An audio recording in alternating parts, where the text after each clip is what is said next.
Your 5-mark questions are where you get your real easy marks. That'll be 34 and that'll be 34. So you've got that bit right. So it's like 146. We've already got students now who were working at a C grade who weren't working at a C grade previously, and they're saying it's because I've got help from a sixth former. What's growing in May? Crops. Crops. So what's it destroyed if it happened in May? Crops. Basically, got to put that into like sentences. In sentences, yeah. I think perhaps for a number of years our sixth form has been maybe an untapped resource. They've just gone through GCSEs themselves and they are the experts, so to speak. If I'm going, not I'm going. So it's like missing out the G's. That's a dialect. And if you mention these things like dialect and standard English, then that's what's going to get you marks. It's not just about the academic subjects, it's about their confidence as well. And if they feel confident going into the exam, they're going to do far better. And all the angles there have to add up to, and have to add up to 360. So what's y? Y is 360 minus 160. 200. Yep. We know exactly how they feel. We know we've done it all before, so it can only be good for them to have someone who's been there before helping them. It's easier for mentee to be able to ask somebody a few years older than them questions or got any queries or whatever, because in a classroom they might not feel comfortable asking a teacher in front of everybody. We're linked with them better, we communicate better, we can talk in like the way we talk. It's not all teacherified, you could say. Obviously you can tell when he's saying it.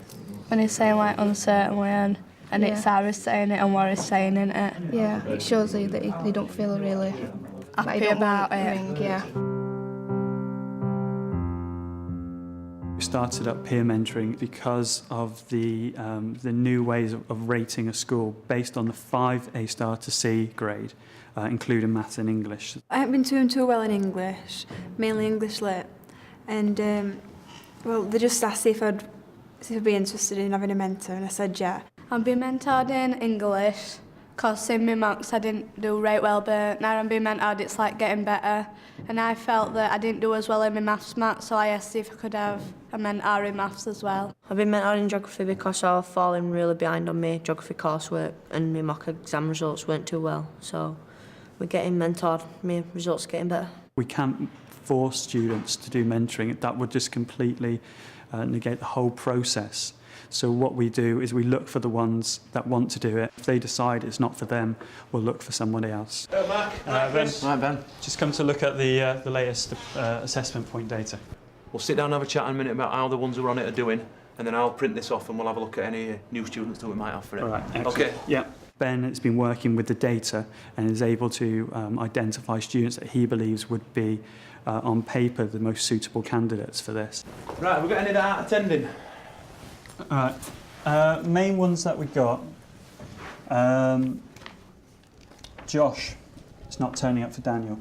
Chris Watson works very closely with the Year 11 office, so he's had a real influence on the Year 11, and he's bringing with him an awful lot of knowledge that he has of that year group and of the potential mentees. What about your end, Chris? How's it doing? Having to encourage any, or are they going of their own free will? And yeah, they're all going of their own free will. It's just, you know, it's actually getting the kids, getting that in that cycle of, you know, getting kids into it and getting used to it.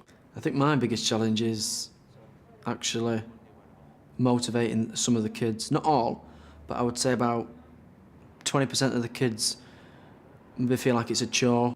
So it's actually motivating the kids to go and to achieve what they're set out to achieve. What we're going to do is we need a new history. Right, okay. New history student. So have we got anyone that's on CD Boardline for history at the moment? Well, I've got Colette.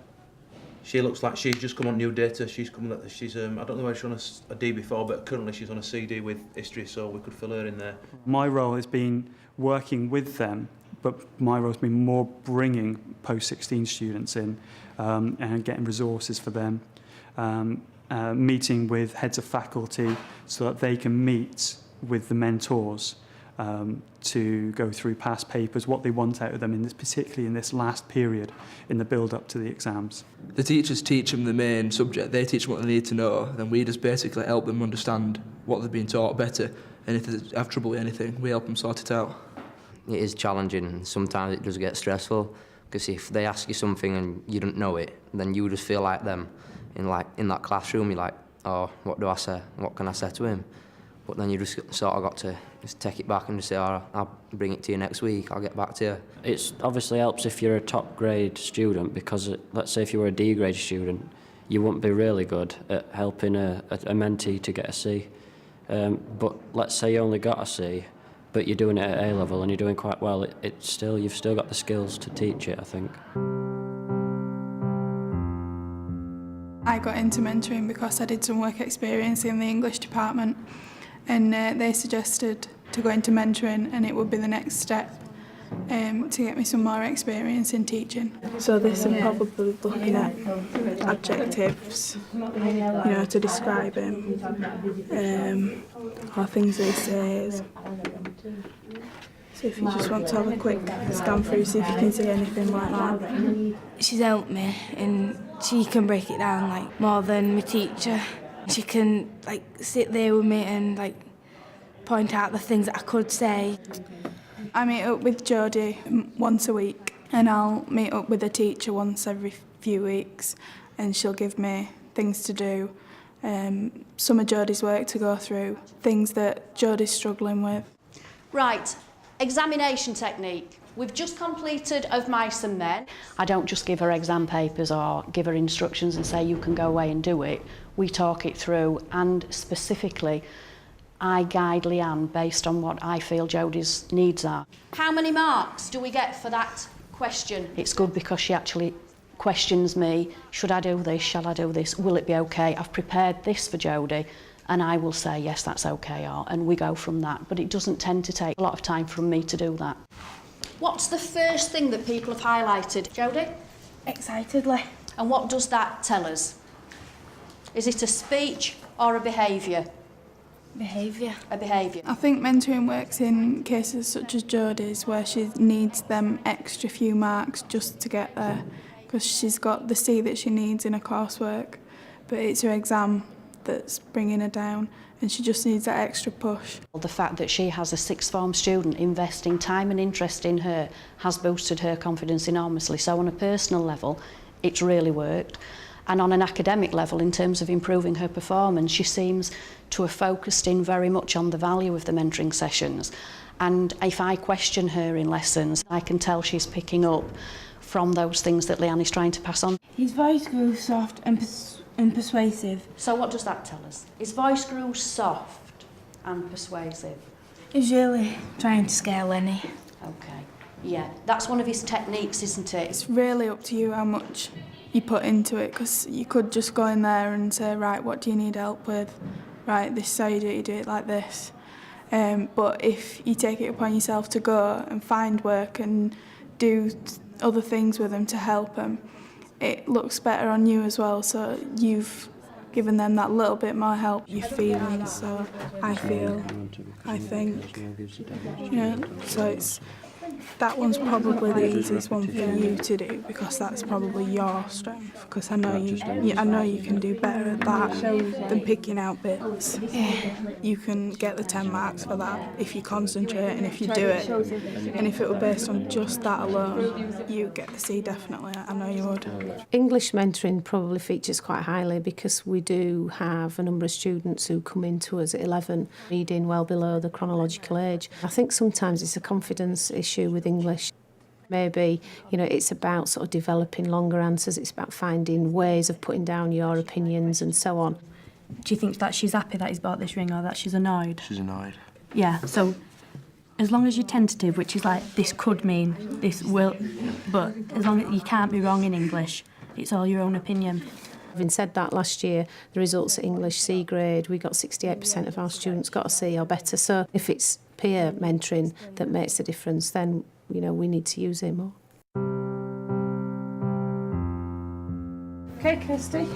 I get involved with the Year 11s by looking at the data, looking at which students are the sort of borderline students, particularly the ones who have got the potential to get the 5A to C, including English and Maths.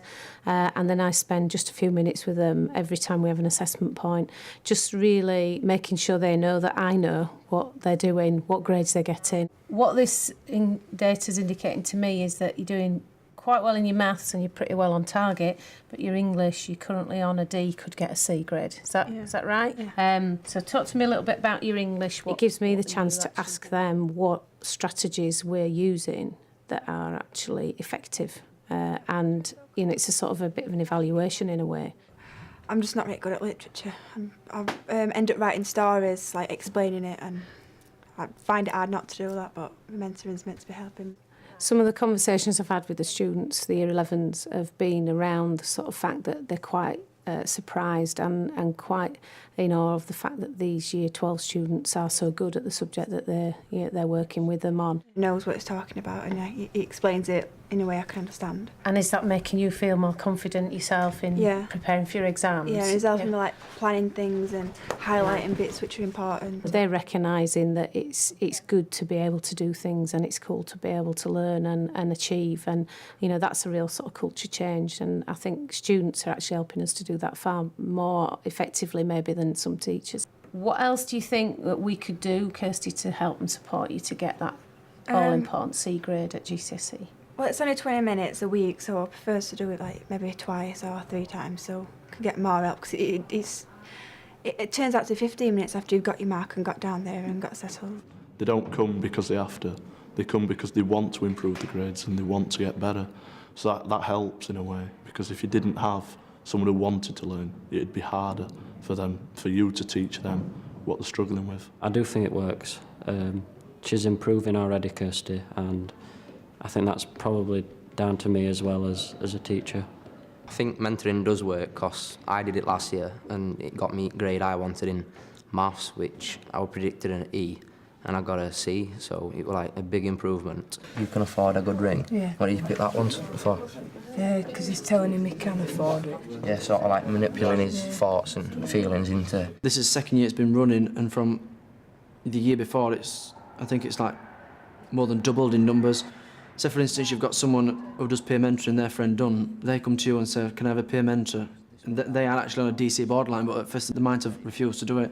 So it's nice to know that kids are coming up and asking for this help. Right about Cassia having a week-old chewing gum in her mouth, you know, I got a B when I wrote that, so... I think what we will find is more and more students will think, I'd quite like that as well. So I think it will grow and grow, but you know, I wouldn't be unrealistic in thinking that, you know, we just give everybody a peer mentor and then it'll solve everybody's problems.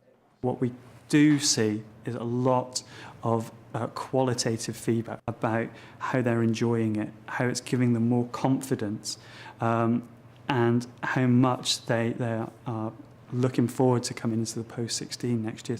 You're always going to use the information that they give you. It's always easy. 1980. Affected the local people in many different ways. I see my mentor more as a friend than a teacher. Like, he's not pressuring me into doing anything. I just know I'll gradually get better if I listen to him.